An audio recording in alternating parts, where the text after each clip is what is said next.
Let's talk a little about promotion on the Sunset Strip and how, we didn't have the internet. We didn't have, a lot of money and a lot of resources to promote. And you had to do grassroots street marketing.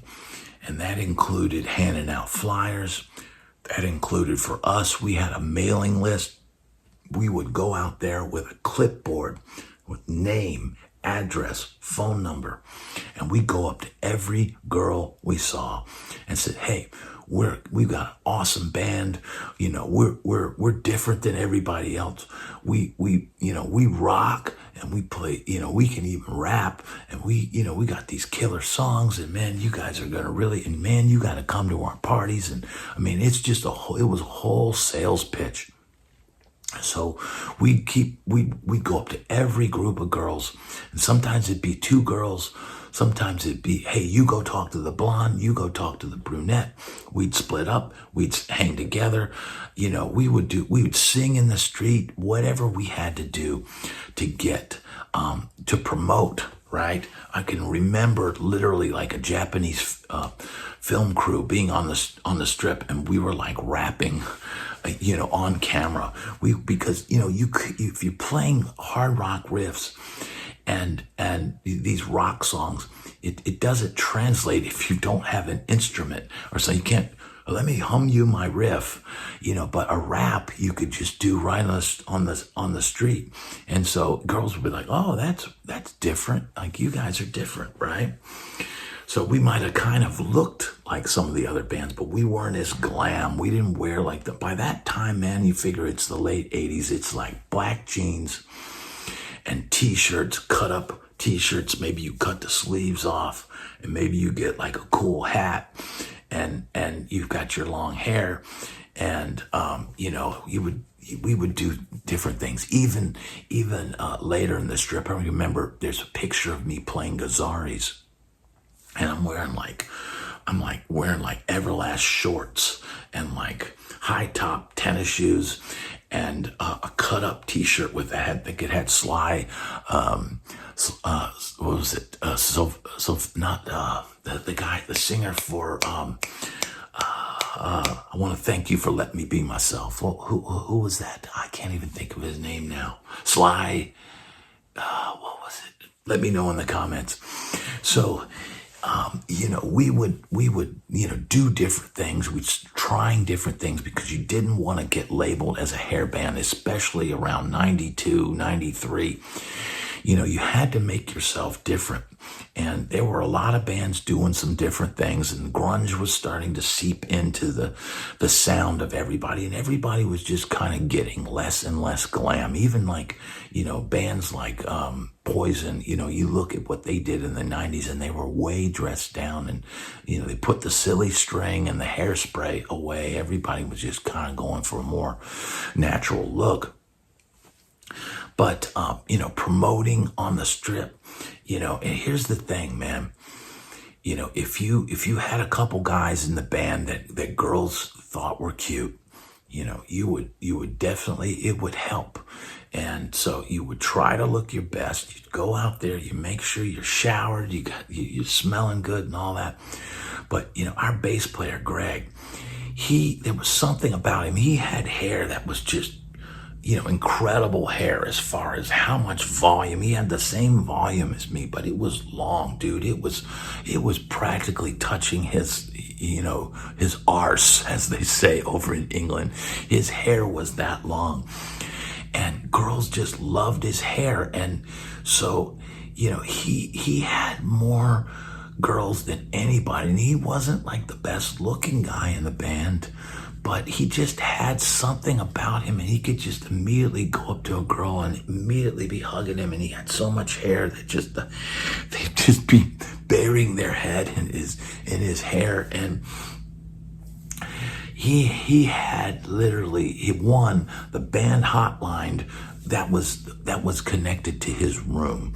So, you know, if girls were calling, and that thing would ring, sometimes all day and all night long, and he would just turn it off when he didn't want to do it. And if you were wanting to, hey, what are we gonna do tonight? I don't know. Well, let's see if anybody calls.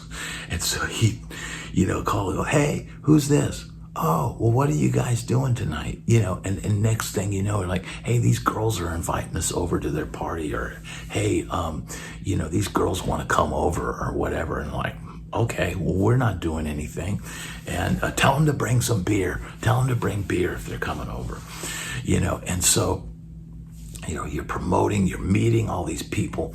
You're trying to get as many girls to the show. We would make notes on the mailing list that we had this clipboard. We had all these sheets of paper, and we would try to fill it out.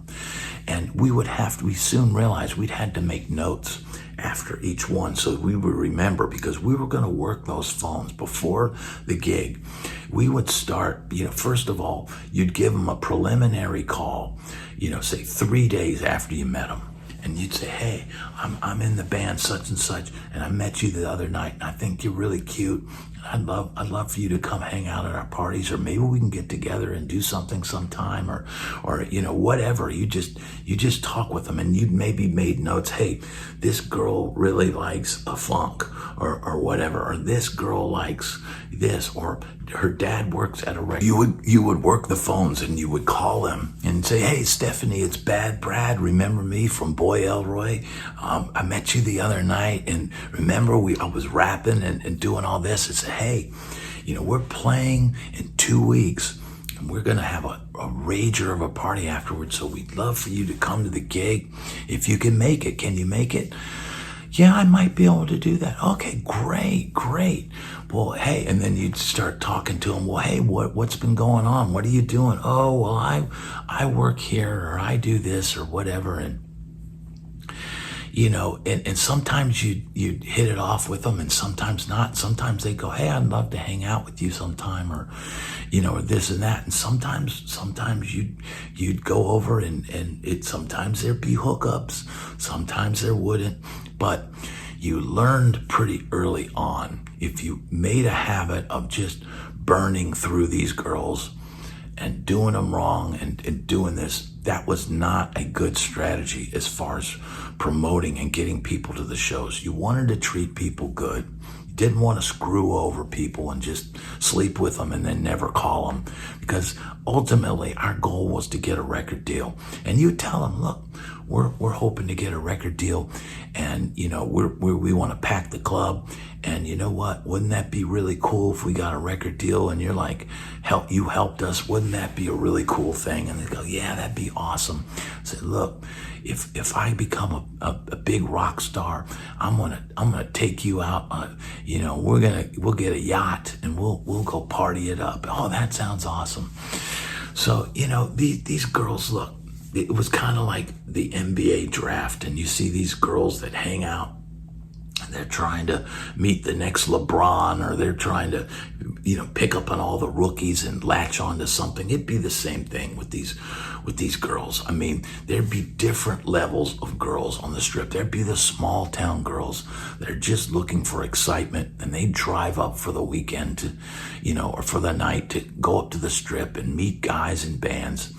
And these girls were, you know, compared to the way the guys looked back then, these girls were more plain. I mean, the reality is sometimes the guys on you know, in the bands would, in fact, a lot of times the guys had more makeup on than the girls. These girls were not, you know, they were not all of the girls on the strip were these, you know, vixens with these, you know, leather pants, or pants with the butt cut out, and bustiers, and you know, all this. Now, there were certainly tons of girls that were scantily clad and wearing leather and teased out hair and stuff like this, but there were also a lot of these Valley girls, or Orange County girls, or these different, you know, towns, Temecula and stuff like that, these girls would come to the strip, on a Friday night and meeting guys in bands. And they were just regular girls. And you know what? I tended to really like these girls, more than just the kind of like ones that look like they just popped out of the pages of Playboy or stuff. The thing is, though, you could literally, I'd seen people literally one night on the strip and their life is changed. I mean, look, we weren't going out there to meet our next wife. We weren't, going out there, but, we had friends. We had friends that would come out. I'd say, hey, man, come out with us and help hand out flyers. Not everybody in our band was good at promotion. I was good at it. Our bass player was good at it. The rest of the guys were kind of awkward. So we were the ones that would get out there and hustle and we'd, the stick and do the routine and hey, dude, and we had that vibe and that salesmanship. And so just like I'm telling stories here now, I was able to pitch. I'm able to pitch, to these girls. And so that was a huge part of the promotion.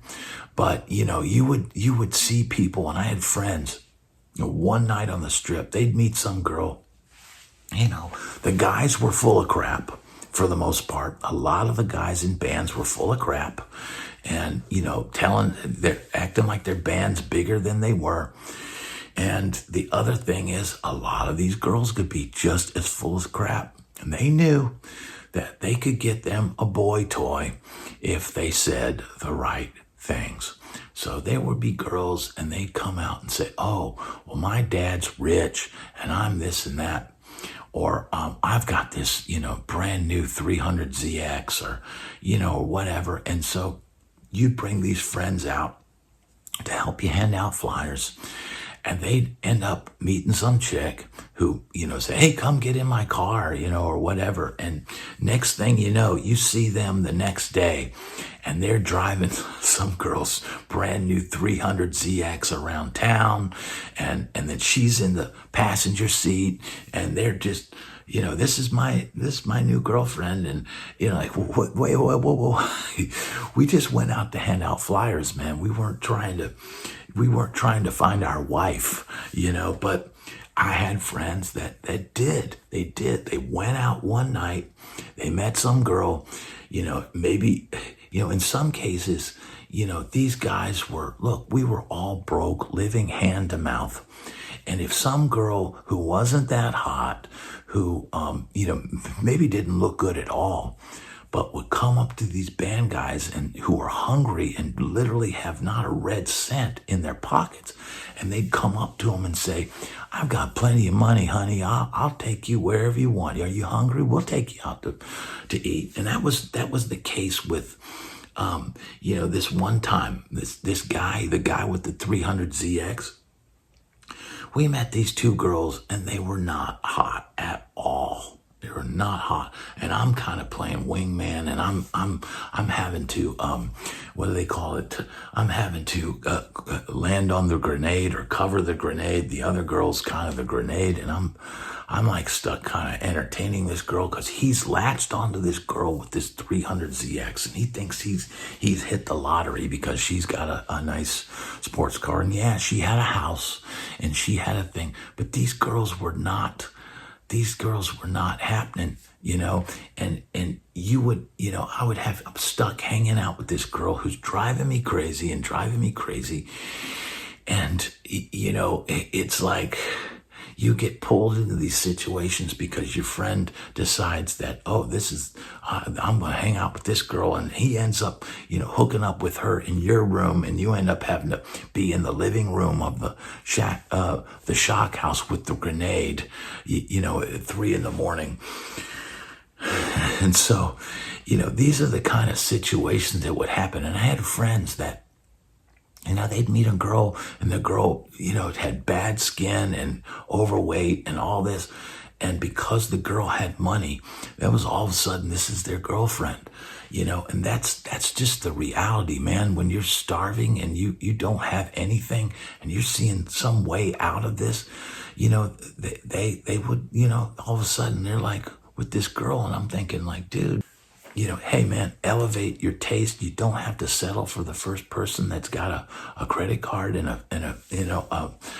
little bit of room to spend on it. But, this is how people's lives would change just going out and promoting on the strip. And the reality is, the other thing to think about, this is before social media, and that has certainly changed the dynamics of promotion and how bands would promote. Nowadays, you just go on TikTok and sing a little song and you build, thousands and thousands of followers. But back then, man, we had to have stacks of flyers and go out there and we put them on the telephone poles and we go out and hand them out to girls, and we'd flirt with every girl you saw, whether she was cute or not, and the big girls would fill out the club better. So man, you didn't discern. You hit on every single girl you saw. And that was just the way to get people in the club. And once you had girls there, then the guys would come. And that was just the basic facts of promotion back then. And then, the thing you had to remember, if you did sleep with one of these girls, now we would call it like the Sunset Strip coconut line, right? Because your reputation as a band was all about sex appeal. And we were all, trying to portray ourselves as these studs and these magical, we were magic men, right? And we were the greatest lovers on earth and all this. And if you see some of the flyers and stuff at the most overt and most tasteless, slogans that some of these bands would perpetuate, that you were selling sex. You were just nothing but a swinging dick on stage. And that's the reality of it. We were all just little boy toys for girls to stare at on stage. And the promoters knew it. The clubs knew it. And it was our job to fill those clubs with women. And if you couldn't do that, then you would never become a headlining band. And that's just the reality of it. Now, but there were girls, obviously we're 20 years old, and there were girls that you would hook up with.